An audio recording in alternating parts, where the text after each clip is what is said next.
Welcome back, everybody, to another exciting episode of Disney Animated and Remake. I am your lovely host, Miss Disney, and in case you haven't noticed by my lovely t-shirt here, we are going to be talking about The Lion King. Yay! Both the 1994 and the 2019 remake of it. First off, let me just say that I know that you guys have been expecting my videos earlier this week, but let me tell you, my week has been crazy, and it's been kind of quick between classes, my lesson planning, trying to get my activities together, whatnot. And yes, as you can tell by the background, Mr. Disney is here, who is apparently speechless. But we also have another special guest with us. We have Silva and Nala. These were actually our honeymoon presents from when we were in Disney World. And we're outside. Yes, and in case you haven't noticed, this isn't my lovely home. This is my front yard. Well, it's my driveway, but close enough. Anyway, we are going to start discussing about Lion King. And I have to honestly say, with both movies, I had a tough time picking a favorite. I mean, if I had to pick my favorite classic that's non-Disney princess related, I would have to say that it is The Lion King, because it was beautifully made, and it did make me cry a lot when I was a kid. And I hated Scar. I really hated Scar because he was so malicious. He was pure evil. I mean, for crying out loud, he killed his own brother. What kind of man does that? Okay, what kind of lion does that, I should say. Not really a man, he's a lion. But Scar really does have the trait of a true villain, to where he went through any lengths to become King of Pride Rock. And it was just, I love both of them. I love both versions, because we actually got a little bit more not into detail, but it was down to the point. The storyline was exactly the same, which is what made the 1994 really perfect, because I honestly didn't really see a flaw in there other than like Nala. Like, nothing wrong with Nala herself, just the fact that when she was an adult and we ended up in I want to call it Utopia, where Timon, Pumbaa, and Simba were staying, and Nala, she didn't really give a reason why she left, other than she's saying, I left to find you, which is a good reason, and she wanted to find help. But what I love most about the 2019 remake is that we actually get to see Nala leave. We saw her risking everything just to come out. And in a few moments, ladies and gentlemen, you're going to hear some background noises from Mr. Disney's four-wheeler. So, don't mind that. Anyway, that's one of the things that I did love, is that they did actually add a little bit more detail to it. And they added a whole lot of hyena interaction. Because in case you've forgotten, in the 1994 movie, we only get to see 3 hyenas in the beginning of the movie: Shenzi, Banzai, and Ed. Whereas in the remake, we saw a whole lot of hyenas. We actually see a whole pack of hyenas, and Shenzi is considered the queen of hyenas. I find that pretty awesome. I really love how they got into details about this. And, oh my god, what I love most about both of them is the fact that the same actor who played one character was in both of them, and it was pretty awesome to hear an actual legend returning to reprise his role. See, you know who I'm talking about? You don't? Well, I'll give you a hint. He actually played the voice of Darth Vader. Still don't know? It's James Earl Jones. James Earl Jones actually came back to Lion King and reprised his role as Mufasa. That one really touched my heart, with the fact that a true actor came back and reprised his own role, and they didn't really change that much, other than because he actually did a very good job. The lines were still the same. The feelings were still there. He was still that caring father that was also pretty deep in his role. Like, he was like that stern type to where all fathers are, to where they're stern. They have some expectations, but they still show that caring side, that they still love their child no matter what they did. And he did show a weakness, that his true weakness was Simba gone. And let's face it, I think that's any parent. Any parent's true weakness is losing a child. And that's my opinion. Let's just say I had a big scare during the week with one of my kids, and I went into panic mode, but I tried to stay calm. Turns out it was nothing. Typical of me. But anyway, the only thing that I have to say about the 2019 remake is they didn't have Mr. Pig! Oh my god. In the one line, if you remember, in 1994, when Timon was surrounded by the hyenas, Pumbaa comes in, they were all like, "Hey, who's the pig? Are you talking to me? Are you talking to me? Are you talking to me?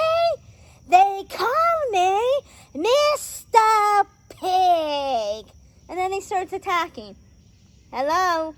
That didn't happen in the 2019. That was the one flaw I had with the 2019 remake. That was the one flaw I had.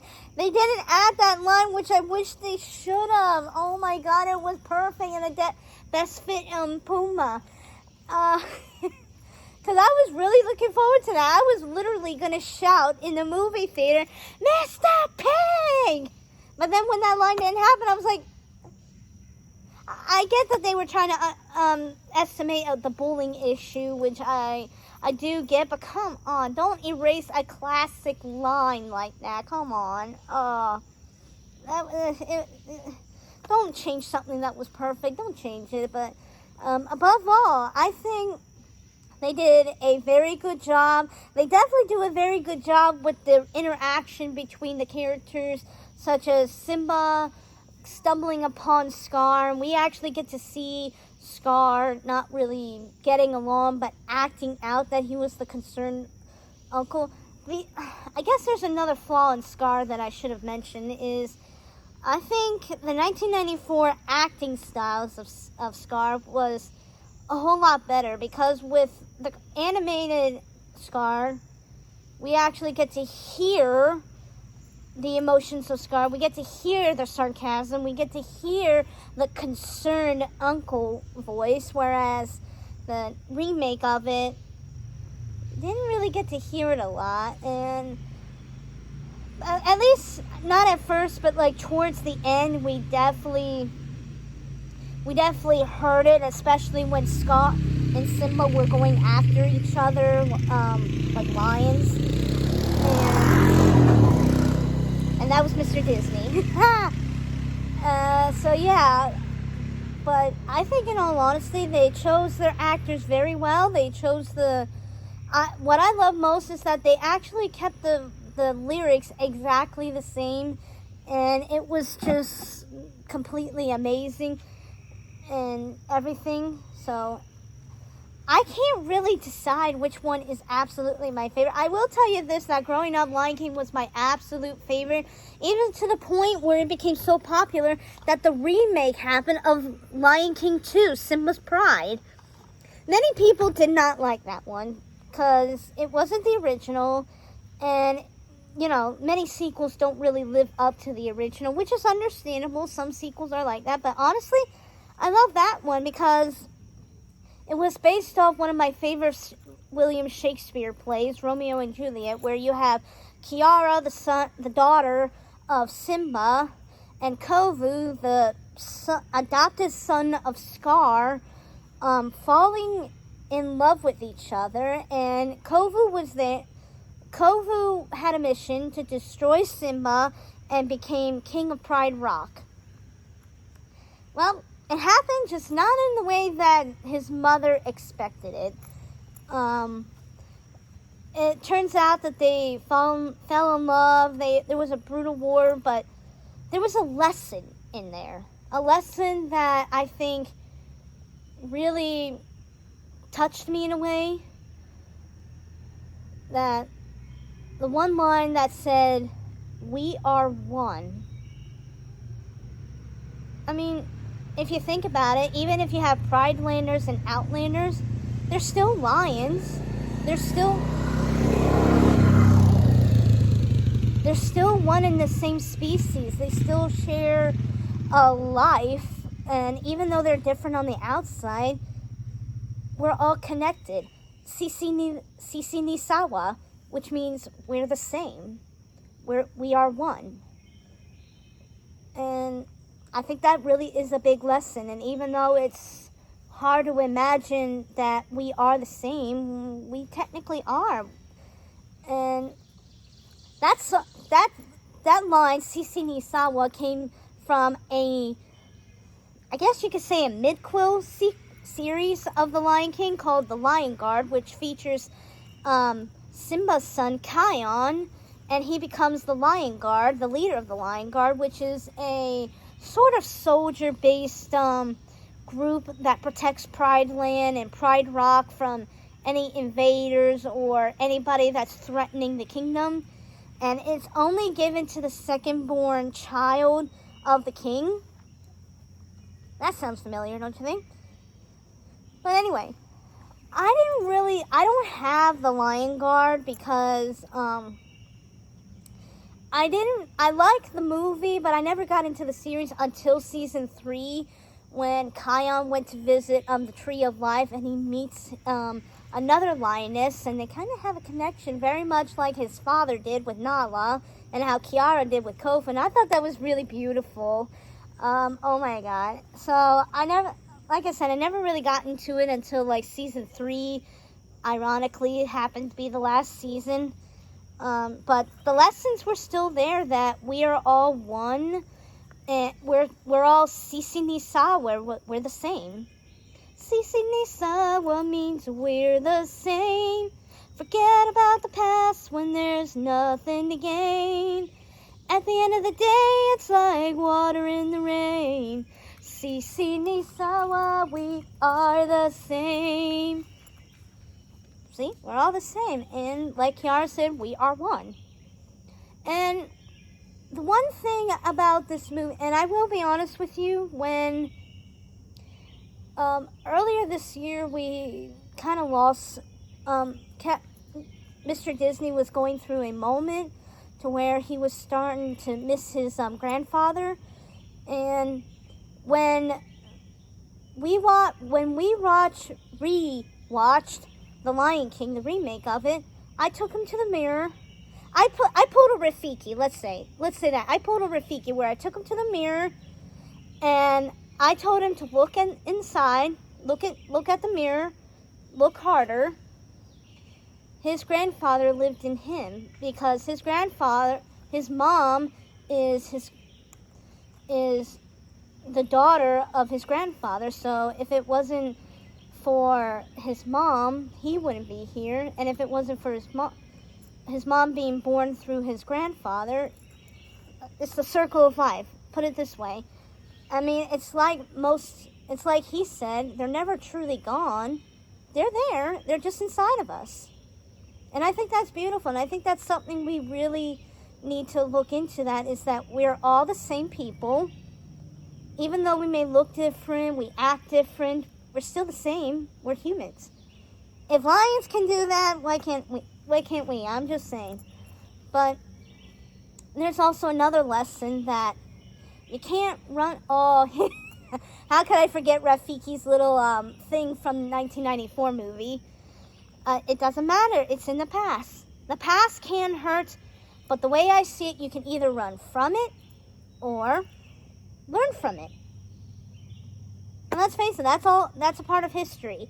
If you don't learn your past, what kind of future would you have? And quite honestly, that's how I see it. You could try to run away from it all you can, and believe me, when Mr. Disney and I were reacquainting ourselves after all these years, I tried to run away from him after he broke my heart the first time.